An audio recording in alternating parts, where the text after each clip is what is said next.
Hello, Mike Swans here of Wall Street Window.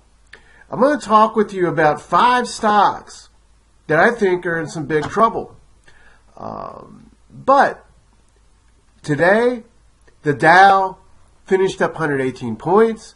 It closed at 20,172 for a record closing high. That's great.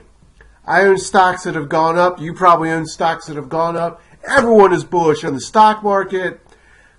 But it is those times when people are most bullish that it's best to step back and analyze the stocks that you do own. Because typically, every year, at least once, often twice, there are 10% pullbacks that do occur. Such pullbacks, yes, they do make for good buying opportunities. You prepare for them. You make a list of stuff you want to buy. You get cash on hand, and then you can take advantage of them. But most people become fully invested at market tops, and then when the pullback happens, they have some stocks that are toxic, blow up in their portfolio and cause them a lot of damage. So I think the thing to do is, while everyone's excited and while it is fun, it's time to step back, look at your portfolio. That's what I'm doing. Look for bad stocks and get rid of them now so you get some cash on hand for later, and they won't cause any trouble later either, when there is going to be a 10% correction at some point, probably within the next 90 days. But let me show you the stocks that I think are in trouble, and you'll see the reasons why, and then you can analyze those reasons with the own stocks that you got. The first one is Intel. Now you might be thinking, how can I say that about Intel? I know Intel's a giant company. I know it's a household name. I know the odds are your computer right now is using an Intel chip. But Intel's doing something troubling. The shares of Intel have not been going up with the stock market. All right. The Intel price plot on this chart's above. Below is a relative strength line in red. And this is volume bars, right? What does the relative strength line mean? What the relative strength line does, it compares the action of the stock, which is in this case Intel, with the S&P 500. It creates a ratio dividing the price of Intel with the price of the S&P 500. When that ratio goes down, it means that the price of the stock is underperforming the S&P 500. That's bad. That's troubling. Because what it means is when the market's going up big time, like the Dow is, Intel's not going up much. Well, that sucks, right? When the stock market's going up, you want your stocks to be going up at least at the same rate as the stock market average is doing. If it isn't, you might as well sell that stock and just move the money into an ETF. But what's more important is, on stock market pullbacks, the stocks that lag on rallies, as Intel is doing now, tend to lead on the downside. In other words, they fall even more than the stock market does. So if the Dow or the S&P were to decline 10%, Intel could easily decline 15%. I don't want to be in stocks that are in a position where they're lagging the stock market, and that's why I've got Intel as the first stock on this stock of troubled stocks. The second stock is Biogen. Biogen is doing the exact same thing as Intel is doing. It's lagging the stock market, but it's doing two things even worse. The first thing is Intel is in the biotechnology sector, which has been lagging the stock market for 2 years. Sectors that lag the market tend to collapse when the stock market has a decline. Dangerous. And then the stocks in them, some of them can even go down even worse. So there's the most dangerous stocks to own.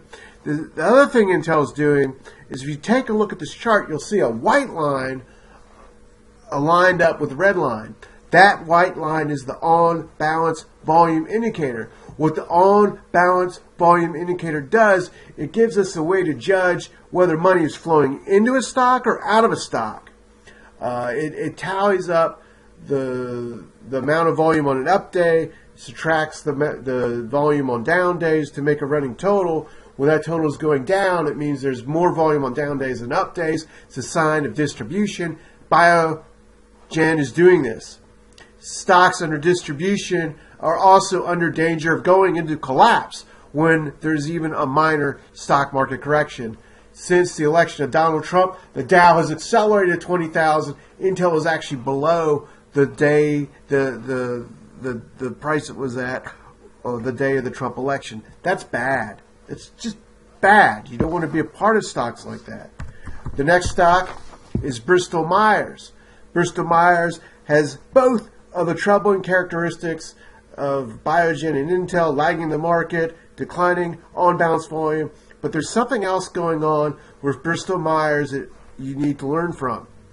Notice, BristolMyers has had 3 big price gap downs. The first one started August, another one in October, another one in January. These price gap downs happened when BristolMyers had earnings reports that were complete disasters.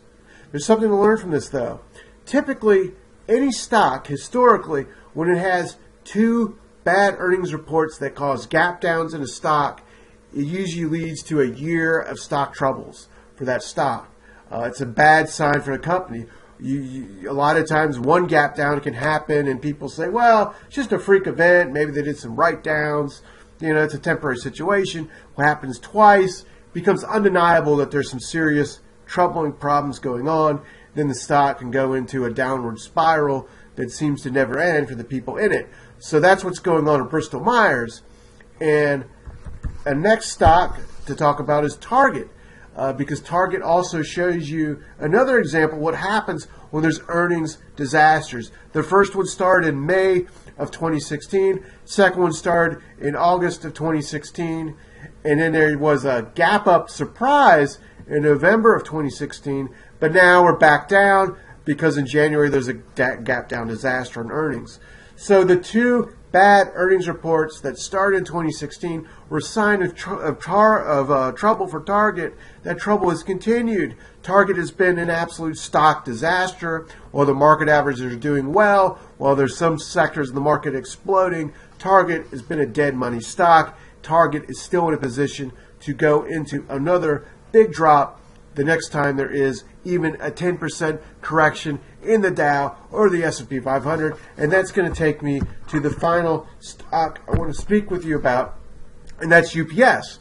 Because UPS has had its first earnings gap down in January. One more earnings gap down in the next couple months will be a sign that UPS is in serious trouble, and it will be a sign, if you own UPS, that I believe you should exit the stock. In fact, right now you may even want to consider exiting the stock because UPS has been lagging the stock market averages since December. It was lagging the stock market averages going into the January earnings report. People were getting out of UPS around before that earnings report. Obviously, there were people that knew bad news was coming, and they acted, and they caused the stock to lag the stock market. You want to be in stocks leading the market averages, that when the market averages go up, they go up at a faster rate than the Dow does, a faster rate than the S&P 500 does. And you want to be in stocks that are in the sectors that are leading the market. You do not want to be investing in dead money stocks, dead money situations, in sectors that are laggards. My job, what I do with my money, is look to keep my money invested only in the best places in the stock market. And at times I do hedge by getting into sectors or asset classes that have nothing to do with the stock market. Gold, one of them right now. And also, at times, I even bet against stocks by shorting them. I'm not doing that at the time of this video, but it may be something I do in the weeks or months ahead as we monitor the stock market situation together to see if there are any upcoming signs of a correction that is directly in front of us. Right now, I can't say there are, but surprises do happen. And when the market has a tremendous rally, that's when it's time to do what we're doing in this video. Evaluate your stocks. Are they leading or lagging the market? Are they in sectors leading or lagging the market? Is the on-balance volume indicator going up or going down for those stocks? Now is the time to analyze your portfolio. Stay tuned in your email inbox. I'll have much more information on the markets as we navigate this situation together, always looking for the best opportunities to move our money into. So stay tuned, and I'll be talking with you later.